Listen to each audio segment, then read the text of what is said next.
Hi, this is Joe. We're going to talk about the S&P and give an update, but I'm also going to go through some individual stocks. I want to show you in multiple time frames how to do some analysis. A lot of what I try and accomplish with this channel is I am trying to give you an update on the S&P and where I think it's going. But I think even more importantly, what the channel is trying to do is give you the ability to become your own analyst, learn how to do it yourself. And I'm going to show you in terms of, I'm going to go through some individual stocks and show you some basic criteria that I think you should be able to do on your own, so that if someone tells you that you should be buying a specific stock, you can kind of make it pass your specific criteria, something that I think makes it a lot, it becomes your own. It's not, at that point you can take ownership of the trade or the investment and have a little bit more control over it. So that's the goal. We're going to look at some charts now. Let me pull up the S&P. I've got all four time frames up. I think, we don't really need to zero in on the longer term time frames right now, because what's taking place is the monthly chart continues to grind higher. We had the tail from last month, but it really never had any downside follow through, or at least it hasn't yet. This month has kind of started off on a positive note, but we're still below resistance. We can see resistance at 3,200 on the weekly. So, if I look at this, I see market has support underneath at 3,000, a little bit below 3,000, and we still have resistance at 3,200. I think if we can work our way through this recent peak at a little above 3,200, that sets the stage for a stronger rally to the upside. It's possible we'll actually even go to a new high on that move, but it's definitely more of a grind right now. When the market tries to have a good day, it seems like it gives it back, and then when the market tries to sell off, it seems like it comes back from that as well. So not a lot of conviction on either side right now, and I think that's what keeps us in a trading range in the near term. The positive that I see, and I am going to zero in on the weekly for a second, is that the 18-week is cupping around underneath. I've mentioned this a couple times in the last few videos. I think it's important. If this can continue to cup around, it's probably going to provide a little bit more support and increase the odds that we hold this 2950 to 3,000 area.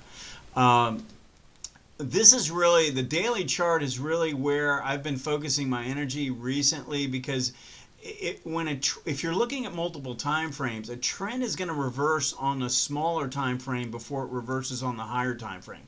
And so if I look at a daily chart, we broke this trend line and then we tested, we came back down at this point here, but we never broke this low. And so that low is the key, I think, and as long as we stay above that line, you have to sort of have an upward bias. If we take out the high of 3,200, then I think we're going to be making another move up towards the highs of 3,400. So that's how I'd frame this out right now. On an hourly chart, there's really not a whole lot of momentum to speak of. The MACD is coming down to the zero line, so that'll be so if we look at the hourly, the MACD is coming down towards its zero line, so this will be fairly important to see how this reacts in the short term, because if it can hold, then that increases the odds that we're going to go make another test of these peaks up here at 3,200. If it doesn't hold, then that might increase the odds that we're heading back down to 3,000 at least. And you can see in this on this hourly chart, it's really been pretty much in a trading range for a while now. And what we're at kind of a critical point with the MACD at zero line. I think this is pretty important to watch for. Let's take a look at a few different things. First thing I want to do is take a quick peek. I'm going to go back to the 4 time frame look. I've talked about this a few times. The fact that the QQQ is much stronger. When I look at how I define a market in any time frame, I like to look at an 18 and a 40 in both time frames.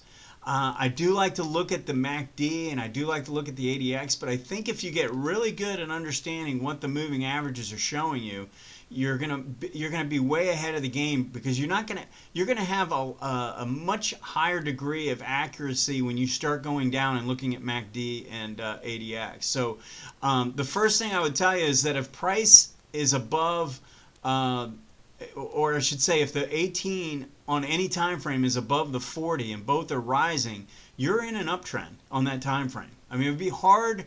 Especially, the only time that wouldn't be the case is if price is below the 40. So you could have the 18 above the 40, both rising, and price just knifing down below. Then I really wouldn't necessarily call that an uptrend. But I think as long as you're above the 40 and both of these lines are rising, you'd still constitute that as a trend on that time frame. And so when you look at the 4 time frames based on the Qs, it is in a much stronger position than the S&P. Let's take a look at stocks. We'll go and look at Apple. Apple is showing a lot of strength above on a monthly chart. The 18 is above the 40. If you go to the weekly, the 18 is above the 40. What's concerning me somewhat is when I look at these, look at the distance between the 18 and the current price. And if we go and we do the same thing on a weekly chart, there's definitely some error between price and the 18 on a weekly chart. It's not quite as bad on a daily. And notice one thing, when you look at the daily, look at the 18 and the 40, they are basically parallel, moving up. That is where you have a very, very strong trend. I want you to focus on this. Look at this particular action on the moving averages right here. I want you to focus on this action where the 18 is above the 40 and both are rising, and essentially they are rising almost at an identical rate. That is a very strong trend, and you want to look to buy pullbacks in that kind of a condition. Let's take a look at Microsoft. One of the things that I think is pretty interesting, I've mentioned the last couple weeks when I've talked about specific patterns. I have a video that's the multiple time frame strategy that I mentioned a week or two ago. If you look at Microsoft, this pullback here on a daily chart triggered on the hourly right here. So that is right out of my book. That pattern is identical to what I am describing in my book. If you go and you look at that, this is basically what we're trying to find. And again, what I'm trying to do is point out to you guys that it doesn't necessarily have to be the pattern out of my book, although I'm giving you basically all the criteria that you need in there.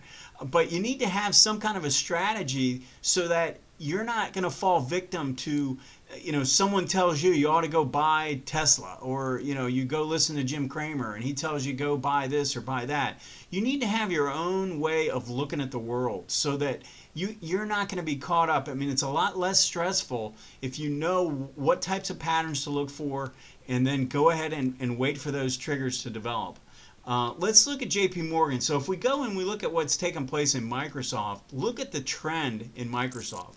Look at the weekly and look at the monthly. They're in very strong trends. Now look at what's taken place in JP Morgan.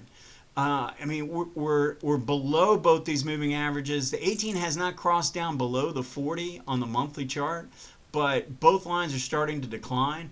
So I wouldn't consider this a trending condition to the downside because the 18 is not below the 40, but it's a weak position because you're below both and both lines are declining. If we go to the weekly, the 18 is below the 40, both are declining, price is below the 18.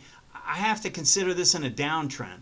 Now, because price is in a downtrend, it doesn't necessarily mean there's a massive amount of downside risk. I mean, there's probably pretty good support in the low, maybe even the mid 80s in this stock, just based on looking at price action. But if I'm looking at trend, I'm always trying to find stocks that are showing a cohesive look on a monthly, weekly, daily, where they're all looking like they're trending. I just don't see that in something like JP Morgan. If you go and you look at Boeing, again, there's a lot of air on the monthly chart. Look at how far away price is from it's 125 points away from the 18-month moving average. I mean, there's a lot of room for this to potentially rally and still be considered a downtrend.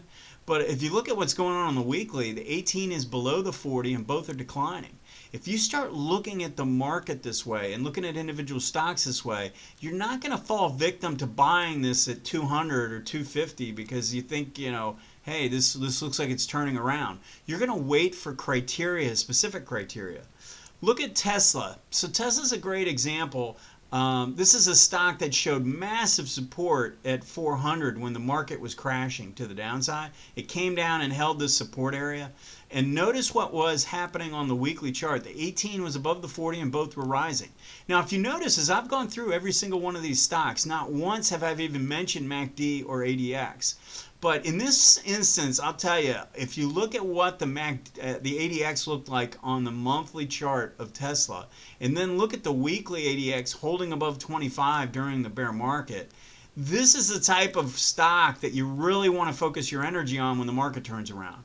And then if we go, and again, I'm telling you, I'm not making this up. I mean, these are specific patterns that I have highlighted in my book many times. I give a lot of sample examples of this specific trade. But if you look at this 18 above the 40 on the weekly, and then the daily chart had the opposite. The 18 was below the 40, and both lines were declining. And then when you closed above the 40, you'd entered on that day, and your stop would go where that horizontal line is. So that's the daily version. And then what happened a little bit later, really right at the beginning of July, you had a pullback on the daily chart, 18 above the 40, both lines rising, and then look, you had the same pattern develop on the hourly, and that arrow is pointing to where your trigger would have been, and you would have gotten in right around $1,000 as this was on its way for a really nice swing trade.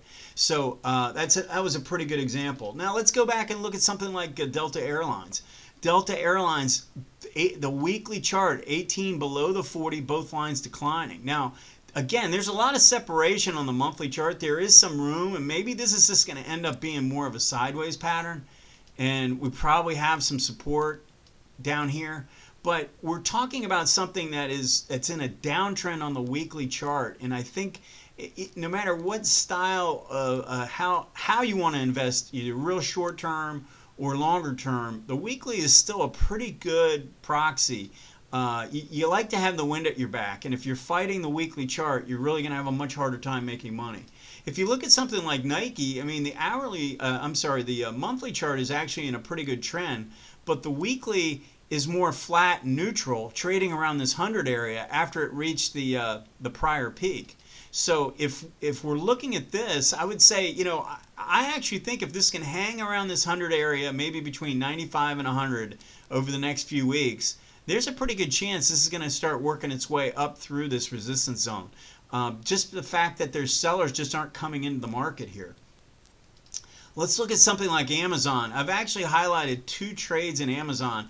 I mean, again, if we start off with the monthly chart, look at the power trend that was in place all throughout the bear market. These lines continue to stay in a pretty good condition.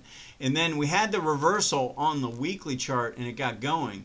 I highlighted 2 times where on the daily chart, 18 above the 40, both lines rising, and then we pulled back and gave nice triggers on the hourly chart. Those are 2 really good entry points for swing trading plays on Amazon. And then if we look at something like Netflix, Netflix was a stock that was holding up incredibly well during the bear market. It got a nice move and then pulled back close to 400. 400, if we look at the monthly chart, was very strong support.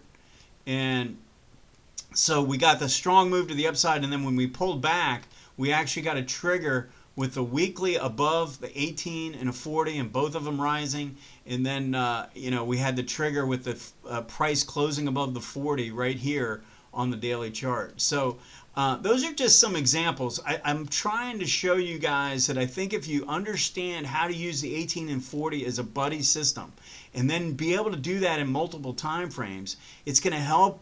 It's going to help you really analyze the market or any individual stock you want to look at. And because using the 2 time frames together, the higher time frame is telling you the trend, and the lower time frame is telling you it's preventing you from using the strategy that I use. It prevents you from really buying into an overbought condition. You're essentially waiting for a stock to go through a corrective period, and then when it starts to emerge out of that again is when you're getting long, which is really the ideal time. So I hope this makes sense. Please hit the like button, and we'll talk to you soon.